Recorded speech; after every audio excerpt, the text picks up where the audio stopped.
성도는 이 악한 세상에서 믿음으로 사는 존재다 하는 것입니다. 믿음으로 사는 존재. 그것은 하나님을 향하여서 사는 사람이다 하는 것입니다. 12절 말씀에 주의 눈은 의인을 향하시고 이렇게 됐어요. 하나님의 눈은 의인을 향하신다.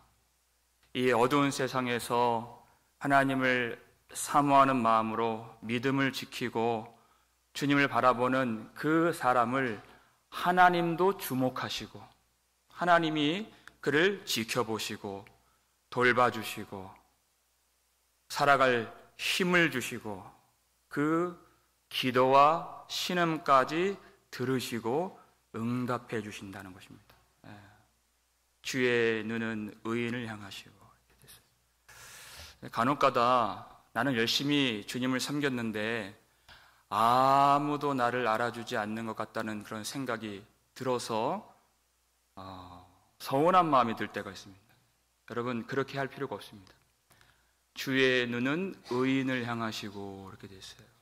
하나님이 지켜보신다는 거예요. 사람들이 아무도 보지 않는 것 같은 그런 때가 있죠. 그러나 그것은 전혀 중요하지 않습니다. 중요하지 않아요. 마태복음 6장을 보니까 사람에게 영광을 받으려고 구제하거나 그렇게 기도할 때에는 자기 상을 이미 받았느니라 이렇게 되어 있어요. 사람에게서 뭔가를 얻으려고 하는 그런 헌신, 그런 선행, 그것은 이미 벌써 다 상을 받았다. 고로 하나님께로부터 받을 상이 없다라는 것입니다. 하나님께 그것은 상달되지 않는다. 그러니까 은밀한 중에 보시는 아버지께서 너희에게 갚아주시리라 이렇게 됐어요. 은밀한 중에 보시는, 사람들이 볼 수 없는 중에 보시는 하나님 아버지. 그러니까 사람들이 나를 알아주지 않는다고 해서 여러분 낙심하지 마세요. 섭섭해하지 마십시오. 오히려 더 좋은 것입니다. 은밀한 중에 보시는 너희 아버지께서 갚으시리라. 하나님이 보시고, 사람들은 못 보지만 하나님이 하나님의 것으로 갚아주신다. 사람이 주는 것과 비교가 안 되는 그것으로 갚아주신다는 것이 하나님.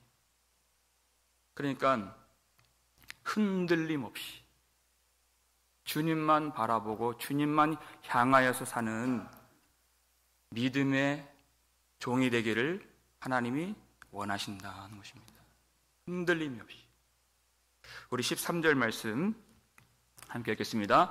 또 너희가 열심으로 선을 행하면 누가 너희를 해하리요? 그랬어요. 누가 너희를 해하리요? 하나님을 섬기는 사람들, 하나님이 주신 말씀을 따라서 복음을 증거하는 자들에게 예수님께서 마태복음 28장 마지막 절에서 이렇게 약속을 해주십니다. 볼지어다 내가 세상 끝날까지 너희와 항상 함께 있으리라. 하나님이 항상 함께 해주신다. 누가 너희를 해하리요? 그 약속이에요. 여러분, 이 땅에 살면서 가장 안전한 삶이 무엇일까요? 절대적으로 예수님과 붙어 있는 삶인 것입니다. 그것이 위태로워 보이지만, 박해를 받는 것 같지만, 여러분, 영원한 관점으로 보세요. 영원한 관점. 가장 안전한. 세상 끝날까지 내가 너희와 항상 함께 있으리라 그랬어요. 만일 하나님이 우리를 위하시면 누가 우리를 대적하리요? 이렇게 되어 있죠. 로마서 8장 31절 말씀. 누가 우리를 대적하겠는가 하는 것이. 그 믿음이 있다면 흔들림이 없이 복음에 합당한 삶을 살 수 있는 것입니다. 하나님이 우리를 지켜보시고 하나님이 우리를 돌봐주시고 마지막 최후 승리까지 영광의 능력으로 보호해 주시는 하나님을 믿는다면 우리는 주의 일에 동참할 수 있고 어떤 어려움에도 흔들리지 않는 그런 믿음의 삶을 살 수가 있는 것입니다. 사도행전 12장 보니까 헤롯이 베드로를 죽이려고 그를 옥에 가두었습니다. 그 직전에 요한의 형제 야고보가 이미 헤롯의 칼에 죽임을 당했습니다. 그리고 그 다음날 그가 잡히고 그 다음날 이제 베드로가 사형을 당하는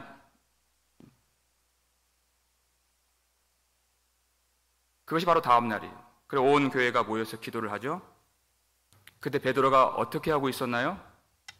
사도행전 12장 6절 보니까 두 군인 틈에서 두 쇠사슬에 매여 누워 자는데 이렇게 됐어요. 누워 자는데 깊은 잠에 빠지게 되었어요. 제가 찬송가 408장이 생각났습니다. 그 본문을 보면서 나 어느 곳에 있든지 늘 마음이 편하다. 내 마음속이 평안해, 내 마음속이 평안해. 악한 죄 파도가 많으나 늘 마음이 평안해. 내일 사형 집행인데 하도 안 일어나니까 어떻게 해요? 주의 천사가 옆구리를 팍 치니라 이렇게 돼 있어요. 일어나질 않는 거예요. 가야 되는데. 하나님이 주시는 그 놀라운 평안. 몇 시간 있으면 이제 죽음이 다가오는데. 왜냐하면 이미 예수 그리스도께로부터 받은 영생이 있기 때문에 부활의 생명을 누리고 있기 때문에 그것이 아무런 문제가 안 되는 것입니다. 혹 죽을지언정 아무런 문제가 안 돼요. 이제 곧 우리 모든 사람들은 하나님의 심판대 앞에 서게 될 터인데 우리 주 예수 그리스도께로 받은 그 의를 힘입어 어여시 바로 설 수 있는 믿음이 있기 때문에 아무런 염려가 되지 않는 것이에요. 주님이 나와 함께 하시는 것을 믿기 때문에 누가 너희를 해하리요 하는 것입니다. 그 믿음이 있어야 우리는 어떤 일을 만나도 낙심치 않고 주님이 우리에게 분부하신 그 사명의 길을 온전히 걸어갈 수 있는 것입니다. 온전히. 그 길을 가지 못한다, 않는다는 것은 하나님을 믿는 믿음의 삶이 아닐 것입니다. 근데 우리 완전히 눈이 다 뒤집어져야 돼요. 14절 말씀을 함께 읽겠습니다. 그러나 의를 위하여 고난을 받으면 복 있는 자니 그들이 두려워하는 것을 두려워하지 말며 근심하지 말고. 이 말씀이 비단 고난이 없다, 성도에겐 고난이 없다라는 것은 아닙니다. 고난이 있습니다. 왜? 우리가 세상에 속한 자가 아니기 때문에 고난이 있다 이런 뜻입니다. 그건 돌려 말하면 의를 행하는데 고난을 받는다면 그것은 우리가 세상에 속한 자가 아니라 의를 위하여 박해를 받으신 구주 예수 그리스도 안에 있다고 하는 분명한 증거가 된다는 것입니다. 의를 위하여 받는 고난은 예수 안에 있다고 하는 그 증명서가 된다는 것입니다. 그러니까 복이 있는 자니, 복이 있는 자니. 바울과 실라가 빌립보 성에 들어가서 선을 행했습니다. 귀신 들린 그 여종의 귀신을 쫓아내 주었어요. 그랬더니 관원들에게 체포를 당하고 옷이 찢겨지고 심한 매질을 당하고 깊은 감옥에 갇히게 되었을 때 어떻게 됩니까? 사도행전 16장에 한밤중에 바울과 실라가 하나님을 찬송하며 예수 그리스도를 위하여 의를 위하여 고난을 받는 것이 얼마나 놀라운 하나님의 복인 줄을 그들이 알았다는 것이죠. 믿었다는 것입니다. 경험했다는 것입니다. 그러니까 찬송이 나오는 거예요. 온 몸 피투성이가 되어 있는 거예요. 여러분, 우리가 언제 주님을 경험하나요? 어디서 주님을 경험하나요? 예수 그리스도의 길에 들어가야 주님을 경험할 수 있는 것입니다. 주님의 길, 십자가의 길, 그 길에 들어가야 주님을 만날 수 있는 거예요. 왜 우리 마음이 점점 굳어지는가? 왜 마음이 무뎌지고 왜 눈물이 말라가는가? 한번 잘 생각해 보십시오. 주님의 길로 걸어가려고 하지 않기 때문인 거예요. 할 수만 있으면 편하게 살고 싶고 할 수만 있으면 고생하고 싶어 하지 않는 우리의 그 습성, 나의 모든 생각과 세포가 다 주님의 길을 멀리 하려고 하고 있기 때문에 주님의 마음을 받지 못하고 주님의 임재를 느끼지 못하고 주님의 영광을, 나와 함께 하심을 보지 못할 때가 너무 많다는 것입니다. 우리는 이 세상의 가치관과 세상이 주는 그 생각들에 너무나도 많이 미혹되어 있기 때문에 이 복이라고 하는 그 관점이 너무나도 왜곡되어 있고 뒤틀려 버렸어요. 세상에 있는 것들을 많이 갖는 것이 복이라고 여기는,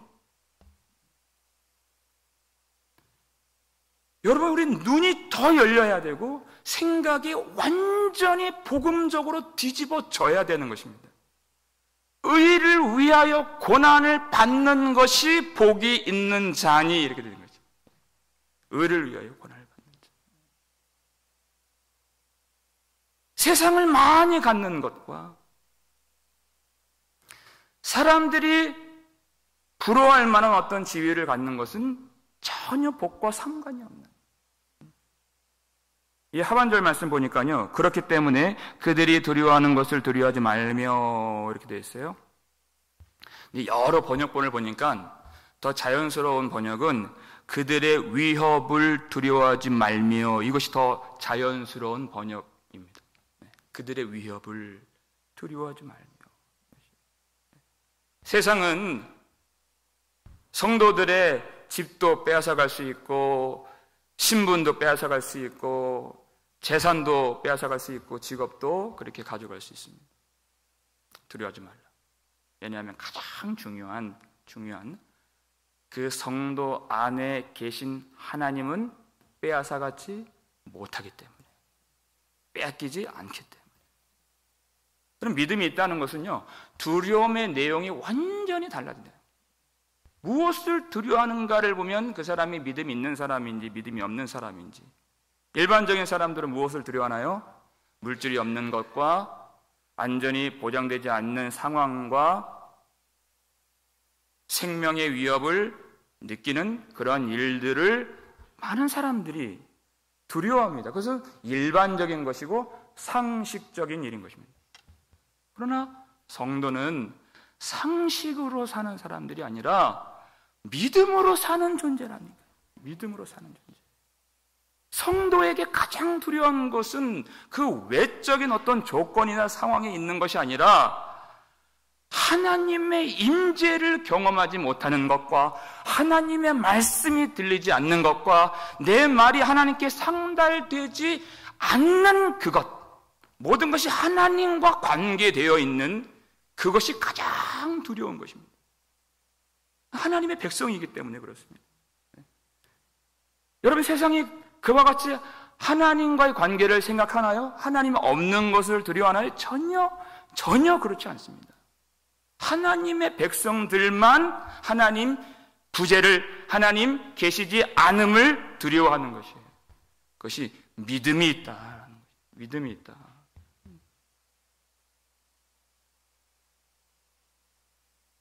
하나님이 계시지 않는 것은 상상할 수도 없는, 너무나도 두려운 일, 너무나도. 여러분, 그렇기 때문에 내가 무엇을 그리고 누구를 두려워하는지 잘 곰곰이 한번 자기를 살펴보시기 바라요.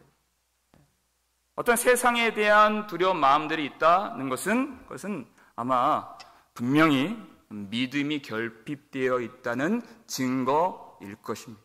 믿음이 결여되어 있다. 사람을 두려워하지 말라. 세상을 두려워하지 말라. 여러분, 그 세상의 음모와 여러 가지 그런 소식들, 여러 가지 그런 이야기들이 지금 많이 있지만 전혀 두려울 것이 아니에요. 군왕들의, 통치자들의 계획들, 어떤 권력자들의 그들의 어떤 생각들, 전혀 두려울 것이 없다. 시편 2편 4절 보니까 하나님이 그들을 비웃고 계신다 이렇게 되어 있죠. 하나님이 웃으시며 비웃으시리로다 이렇게 되어 있어요. 아니, 사람들이, 통치자들이, 그 권력가들이 할 수 있는 것이 뭐냐 도대체 하나님 앞에서. 그러니까 그런 세상과 사람을 두려워한다는 것이 얼마나 하나님을 모르는 것이며 멸시하는 것이며 무시하는 것인가. 그런 세상 앞에 전혀 두려움 없이 하나님이 우리에게 주신 신앙의 본분을 따라서 이 복음 증언의 사명을 감당하는 하나님의 백성들의 존재로 말미암아 우리가 이 밤에 찬송하고 하나님을 바라보고 하나님이 주시는 그 성령의 능력으로 사로잡혀 새롭게 결단하고 주의 길을 걷는 우리의 존재로 말미암아 하나님이 영광을 받으신다는 것입니다.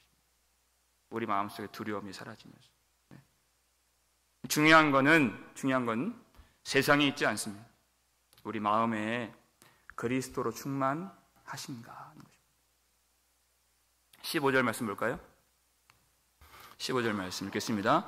너희 마음에 그리스도를 주로 삼아 거룩하게 하고 너희 속에 있는 소망에 관한 이유를 묻는 자에게는 대답할 것을 항상 준비하되 온유와 두려움으로 하고. 여러분, 이 고통이 우리에게 다가올 때 문제가 되는 것이 뭐냐면 우리의 모든 관심과 생각을 거기에 집중시키게 만든다는 것이에요. 오로지 그것만 생각하게 만든다는 것입니다. 근데 문제는 외부에 있는 것이 아니라, 고통을 가하는 세상에 있는 것이 아니라 너의 마음에 이렇게 되어 있죠. 너의 마음에. 근데 아무 상관이 없다. 문제는 우리 마음이라는 것입니다. 잠언서 4장 23절 보니까 모든 지킬 만한 것보다 더욱 내 마음을 지키라. 생명의 근원이 이에서 남이니라. 이렇게 되어 있어요. 내 마음을 지키라. 세상이 어떠하든지 어떤 환난과 박해와 핍박이 있든지 아니든지 내 마음을 지키라. 그리스도로 충만하신가. 하나님의 말씀으로 충만한 심령인가. 내 마음을 더욱 지키라. 여러분, 진수성찬으로 배가 아주 충만하게 부른다면 다른 어떤 이 군것질거리가 생각 안 날 것입니다. 그렇죠? 어떤 분들은 그런 분들 계세요. 나는 떡 먹을 배는 따로 있어. 빵 먹을 배는 따로 있어. 우리 주원이가 그래요. 나는 보바 먹을 배는 따로 있어. 그거는 아직 이 충만한 상태가 아니라는 뜻이죠. 어떻게 그것을 먹을 수가 있겠습니까? 충만하다. 하나님의 말씀으로 충만하면 세상의 어떤 위협에 대한 두려움이나 근심이나 정욕이나 욕심이 들어갈 수가 없는 것입니다. 들어갈 수가 없는 거예요. 충만하기 때문에. 뭔가 들어있다. 욕심이 들어있다. 두려움이 들어있다. 염려가 들어있다. 그것은 말씀으로 아직 충만한 상태가 되지 못하고 있다. 여러분, 그렇기 때문에 이 예배가 얼마나 중요한지 모릅니다. 예배가 하나님의 말씀을 받고 또 말씀을 담고 또 그것을 묵상할 수 있는 가장 좋은 자리가 바로 예배입니다. 여러분, 그래서 제가 높아심에서 말씀드리지만 설교 길게 한다고 해서 여러분 그렇게 뭐라고 하지 마세요. 충만하게 그렇게 가져가셔야죠. 충만하게. 뭐라 그러지 마세요, 여러분. 하나님의 말씀이 아니면 이길 수 있는 방법이 없다는 것입니다. 이 예배 가운데 하나님이 주신 말씀으로 채우고 떠채우고, 사람마다 다 달라요. 같은 말씀을 들어도 같은 시간에 이 공기 안에 있어도 다 채운 바가 다 다릅니다. 그렇기 때문에 하나님을 갈망하는 마음으로 이 말씀을 받고, 이 말씀이 나의 모든 것을 다 밀어버리고 대체해서 말씀만이 남고 말씀으로만 충만케 되기를 간구할 때, 하나님이 그 속에서 역사해 주시고 힘을 주시고 하나님의 뜻대로 우리를 이끌어 주신다는 것입니다. 그러면 세상이 그 교회 앞에 와서 소망에 관한 이유를 묻게 된다는 것입니다. 소망에 관한 이유. 다니엘 보세요. 그 사자굴에 들어가는 것 눈 하나 깜짝하지 않았습니다. 누가 더 노심초사해요? 다리오 왕이. 근데 마침내 그 다음날 그 다니엘의 생명을 지켜주신, 그를 위협하는 사자의 입을 봉해주신 이스라엘의 하나님, 다니엘의 하나님의 영광을 다리오 왕이 선포하잖아요. 그래서 성도에게 고난을 허락해 주신 것입니다. 그 고난이 하나님이 주신 이 복음보다 결코 크지 않다. 우리에게 주신 복음이 이 세상보다 얼마나 큰 것인가가 그 고난 속에서만 증명될 수 있기 때문에, 그 고난 속에서 우리가 짓눌려 산다면 누가 성도에게 호기심을 가지고 나와서 소망에 관한 이유가 무엇입니까? 그렇게 묻겠습니까? 이 고난에 찌들어 살면서 얼굴도 맨날 죽상과 울상이 돼가지고, 그럼 누가 와서 예수님에 대해서 궁금합니다라고 누가 나와서 그렇게 그 이유를 물어보겠어요? 그렇죠. 여러분, 우리에게 고난을 주신다는 것은 이 악한 것으로 똘똘 뭉쳐있는 이 세상 속에 그것을 뚫고 들어가서 복음이 하나님의 나라를 이룰 수 있는 기회를 주시고자 성도에게 고난을 주신 것이에요. 여러분, 그 빌립보 감옥에서 한밤중에 찬송하며, 그랬더니 그 성경에 뭐라고 되어 있습니까? 죄수들이 듣더라. 사람들이 듣는다니까요. 또 누가 들었습니까? 간수가 들었잖아요. 고난을 주는 입장의 간수가, 착고에 채웠던 간수가, 바울과 실라를 지키고 서 있는 간수가 그것을 들은 거예요. 아니, 저 사람들은 어떻게 저런 상황 속에서 하나님께 감사하고 소망이 충만하고 찬송이 하늘을 찌를 듯이 그렇게 올려질 수 있을까? 무슨 힘이 있길래, 그 속에 무엇이 자리하길래 그렇게 그들이 믿는 하나님께 영광을 돌릴 수 있을까? 그것을 듣고 그들 앞에 나왔어요. 선생들이여, 내가 무엇을 하여야 구원을 받으리까? 라고 묻잖아요, 그 간수가. 그러니까 뭐라고 바로 대답을 해줍니까? 주 예수를 믿으라. 그리하면 너와 내 집이 구원을 받으리라. 하나님이 왜 그 빌립보 땅에서, 그 마게도니아 그 지역에 하나님이 성령께서 가라고 하셔서 간 땅인데 왜 거기서 고난을 받는가? 거기서 이유가 드러나게 되죠. 거기에 교회를 세워주시려고. 거짓과 죄악으로 똘똘 뭉쳐 있었던 그 빌립보 땅에 복음이 뚫고 들어가서 하나님의 나라를 펼쳐 주시기 위하여 그 사도들에게 하나님은 고난을 허락해 주신 것입니다. 여러분, 하나님 우리에게 고난을 주신다면 하나님 뜻이 무엇입니까? 이 땅에 아직 하나님이 불러주실 영혼들이 많이 있으시기 때문에 우리에게 고난을 주시는 것이. 우리는 그 하나님의 뜻을 바라봐야 되는 것이. 자기 연민에 빠지지 말고, 우울감에 빠지지 말고, 하나님이 무엇을 지금 하려고 하시는가, 그걸 바라볼 수 있어야 되는 것이. 그 성도는요, 그냥 뻔할 뻔짜의 사람이 아니라는 거예요. 아주 기이한 존재예요. 기이한 존재. 아니, 어떻게 이런 상황에서 당신은 그렇게 할 수가 있습니까? 라는 물음을 받는 존재라는 거예요. 예수님이 십자가에서 그렇게 해 주셨던 것처럼 자기를 찌르는 자들을 위하여 기도하시고 축복하시고 용서하셨던 것처럼 우리에게 욕을 하고 우리에게 해를 끼친 자에게 똑같이 욕이 나온다면 그건 너무나도 그냥 뻔한 사람이에요. 근데 욕을 받았는데 욕이 나오는 것이 아니라 오히려 축복이 나오고, 비난을 받았는데 오히려 거기서 용서가 나오고 기도가 나오고. 당신은 어떻게 그렇게 할 수가 있습니까? 물음을 받을 때 내 속에는 너무나도 놀라우신, 나를 위해서 자기를 십자가에 내 던지신 우리 구주 예수 그리스도께서 계시기 때문입니다.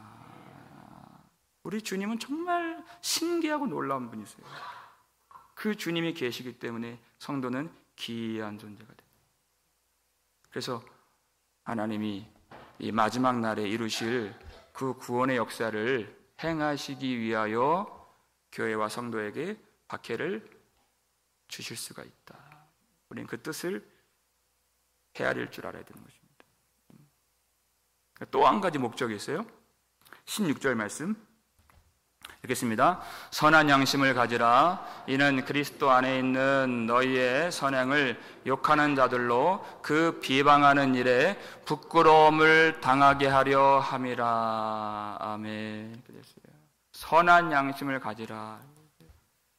여러분, 성도들이 그런 박해와 그런 환난을 받을 때 너무나도 이것이 어려워서 어떨 때는 포기하고 싶은 그런 마음이 들 때도 있습니다. 그러나 끝까지 선한 양심을 가지라. 믿음의 삶을 포기하지 말라. 그 뜻이에요. 하나님을 향하여, 하나님을 바라보면서 그 믿음을 버리지 말라는 것이에요. 왜냐하면 하나님이 고난을 주신 또 하나의 그 목적이 있는데, 이는 그리스도 안에 있는 너희의 선행을 욕하는 자들로 그 비방하는 일에 부끄러움을 당하게 하려 함이라. 성도가 믿음을 가지고 살아갈 때 마지막에 하나님이 무엇을 이루신다고요?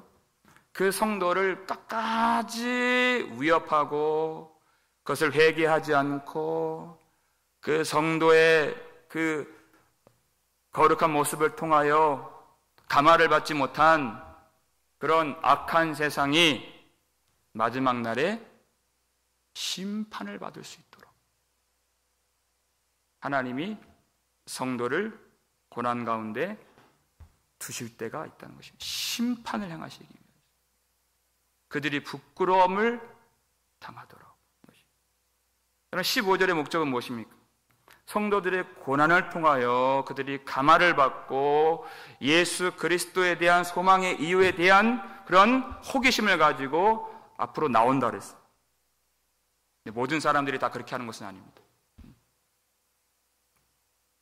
심판받을 자들의 심판의 근거로 삼기 위해서 하나님 백성들이 고난을 받는다. 그러니까 하나님의 백성들의 고난을 통해서 하나님이 구원받을 자들을 구원하시고 심판받을 자들을 심판하시는 하나님의 일이 교회를 통하여 이루어진다는 것입니다. 하나님의 구원에, 하나님의 심판에 교회가 동참하게 된다는 뜻인 것입니다. 이것이. 그러니까 끝까지 믿음을 지키라. 시편 73편을 보니까 악인들이 더 형통해요. 그들은 죽을 때에도 고통을 받지 않고 이렇게 되어 있어요. 그러나 그것이 끝이 아니다. 그것을 보고 실족하지 말고 믿음 가진 것을 부끄럽게 여기지 말라는 거죠. 하나님의 심판대 앞에서 그들은 결국 다 부끄러움을 당하게 될 터이니 끝까지 믿음을 지키라는 것이에요. 여러분, 가난한 것은 부끄러운 것이 아닙니다. 고난을 당하는 것은 부끄러운 일이 아니에요. 진짜 부끄러운 일이 무엇이냐? 예수님 다시 오시는 날 영광스러운 심판대 앞에서 우리의 모든 허물을 가려주실 예수 그리스도의 의로운 그 옷을 받지 못한 것이 영원한 수치가 되는 것이에요. 예수 그리스도의 보혈로 정결함을 받은 자들은 그날에 주님의 의로 말미암아 어여시 설 수 있기 때문에 영원한 부끄러움을 당하지 않게 되는 것입니다. 여러분, 이 세상 사람들을 보십시오. 온통 관심이 어디에 있습니까? 세상 쾌락과 정욕과 물질과 영광에만 있어요. 그것을 얻으려고 지금도 혈안이 되어 있는 이 세상 한복판 가운데에서 오직 나를 위하여, 나를 살리시기 위하여 십자가에서 자기를 버리신 우리 주 예수 그리스도의 은혜를 깨닫고 주님 앞에 나의 존재를 다 내어드리기 위하여서 이 저녁에도 전심으로 하나님을 찬송하고자 하는 그런 성도의 마음이 이곳에 모여 있다면 이미 여러분은 하나님의 영원한 영광을 받은 자들인 것입니다. 영원한 부끄러움과 영원한 수치가 무엇인가? 여러분, 그 남들과 여러분의 삶을 비교하지 마십시오. 하나님은 우리에게 결코 작은 것을 주신 분이 아니십니다. 로마서 8장 32절 보니까 자기 아들을 아끼지 아니하시고 우리 모든 사람을 위하여 주신 이가 어찌 그 아들과 함께 모든 것을 우리에게 주시지 아니하시겠느냐. 자기 아들을 아끼지 아니하시고 우리에게 내주신 하나님.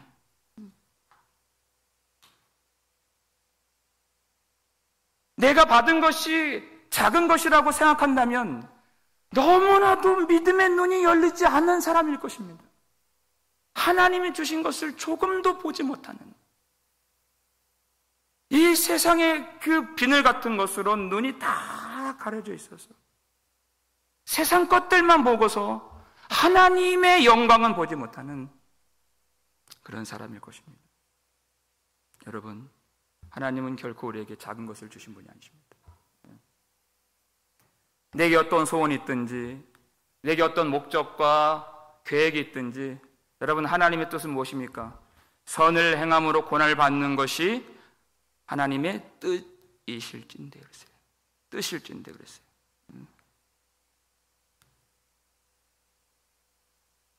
내 인생의 목적은 나를 만드신 하나님께 있지 내게 있는 것이 아니라는 뜻입니다.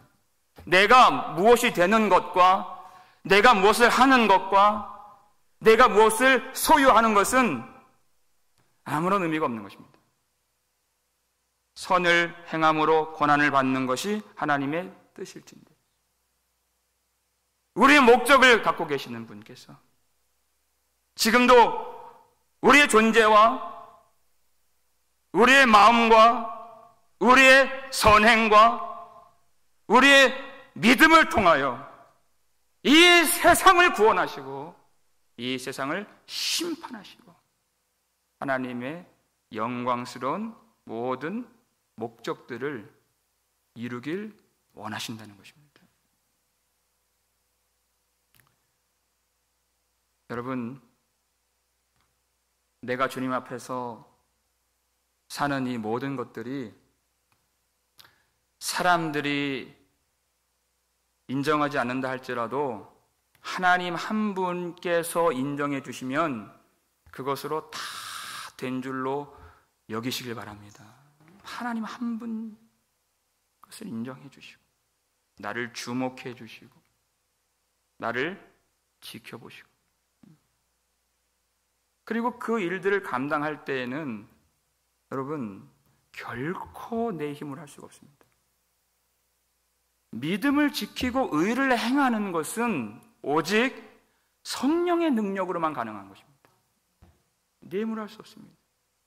여러분 이 밤에 오직 성령의 은혜를 간절히 구하는 자로 주님 앞에 나아가실 수 있기를 주님의 이름으로 축원합니다.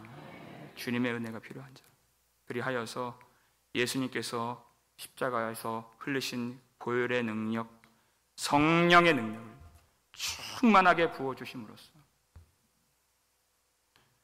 오직 믿음으로 사는 존재가 되어서 하나님의 놀라운 영광의 뜻을 하나님께서 우리를 통해서 이루어 주실 수 있는 그런 복된 그런 믿음의 종들, 거룩한 교회가 될 수 있기를 주님의 이름으로 축원합니다.